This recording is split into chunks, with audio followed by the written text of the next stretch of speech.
दोस्तों, किसी ने सही कहा है कि इतिहास अपने आप को दोहराता है। और मेरा मानना भी ऐसा है कि आप कितने भी बुरे से बुरे काम कर दो, आप कितना बड़ा झूठ बोल दो, आप किसी की हत्या कर दो और कोशिश करो कि मैं चुप रहूँगा, नहीं बोलूँगा, तो एक दिन गड़े मुर्दे भी ना उठ करके आ जाते हैं और बोलते हैं कि मेरे साथ ये हुआ, मेरे साथ वो हुआ। तो वही हो रहा है हमारे भारत देश में। अब इतिहास दोहराया जा रहा है।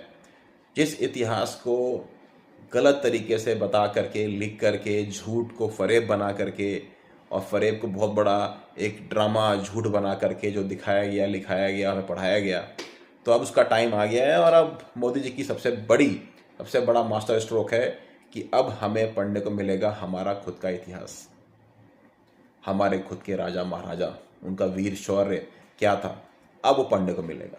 हमारे देश में क्या कमी थी? अरे भैया, हमारे अंदर तो वो खून है जो राजा पैदा ही नहीं हुआ पूरे दुनिया में।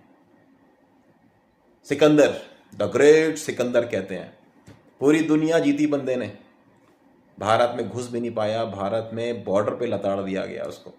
लोग कहते हैं जो जीता वही सिकंदर कहते हैं। ये सब फेक है, ये सब कम्युनिस्ट एजेंडा है। मैं कहता हूं जो जीता वही पोरस। राजा पोरस कौन थे? नहीं पढ़ाया गया। राजा चोला कौन था? नहीं पढ़ाया गया। चोल साम्राज्य नहीं पढ़ाया गया।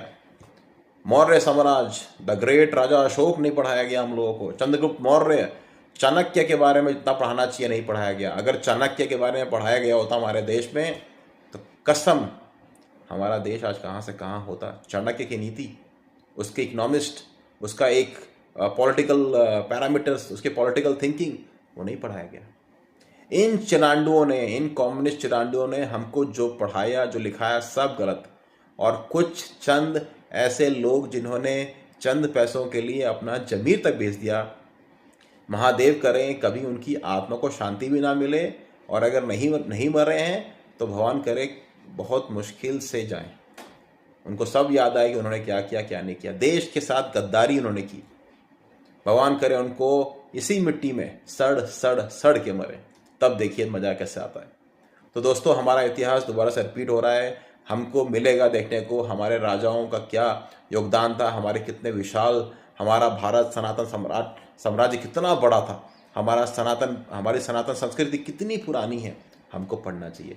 हमारा भारत देश कोई मोहनदास करमचंद गांधी ने नहीं बनाया। हमारा देश कोई 1947 के बाद नहीं बना।